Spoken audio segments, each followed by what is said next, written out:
এসআইআরের নামে অযথা আতঙ্কিত হবেন না।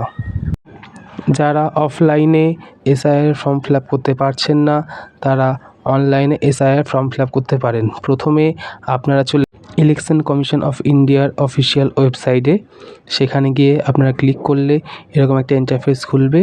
সেখানে গিয়ে আপনারা দেখতে পাবেন এই কলামটি, সেখানে দুটো কালার দিয়ে বোঝানো আছে, সবুজ এবং নীল। আপনারা সবুজে ক্লিক করে ফাইনাল এনুমারেশন ফর্মে ক্লিক করবেন। সেখানে দেখতে পারবেন এরকম একটা ইন্টারফেস খুলবে। সেখানে আপনার রাজ্যের নাম সিলেক্ট করে, যেহেতু আমাদের রাজ্যের নাম পশ্চিমবঙ্গ, আপনার পশ্চিমবঙ্গতে ক্লিক করছি।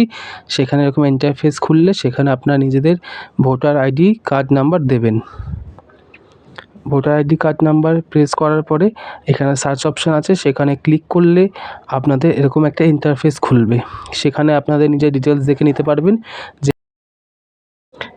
যেখানটায় লাল মার্ক দেখতে পারলেন আপনারা, সেখানটায় নিজের ফোন নাম্বার দিয়ে দেবেন। নিজের ফোন নাম্বার দেওয়ার পরে এখানটা সার্চ অপশান আছে গেট ওটিপি বলে, সেখানটা আপনারা ক্লিক করবেন। আপনাদের এরকম একটা ইন্টারফেস খুলবে। সেখানে আপনি ওটিপি বসানোর পরে আপনারা ওটিপি এখানে দিয়ে দেবেন।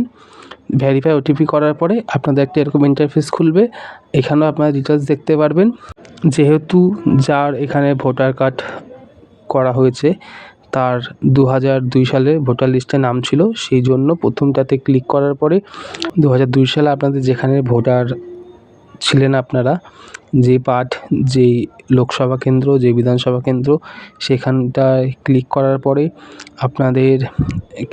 সেখানে পার্ট নাম্বারে আপনারা ক্লিক করবেন। তারপরে 2002 সালে যে আপনার সিরিয়াল নাম্বার ছিল সেটা এখানে লিখে দেবেন। লিখে দেওয়ার পরে আপনাদের এখানে সার্চ অপশানে সার্চ করবেন। যেহেতু ইসিআই অফিসিয়াল ওয়েবসাইটে কোনো রকম সমস্যার জন্য সার্চ করার পরেও এখানে ডিটেলস বেরোচ্ছে না, পরবর্তীতে আপনাদের আপডেট পেতে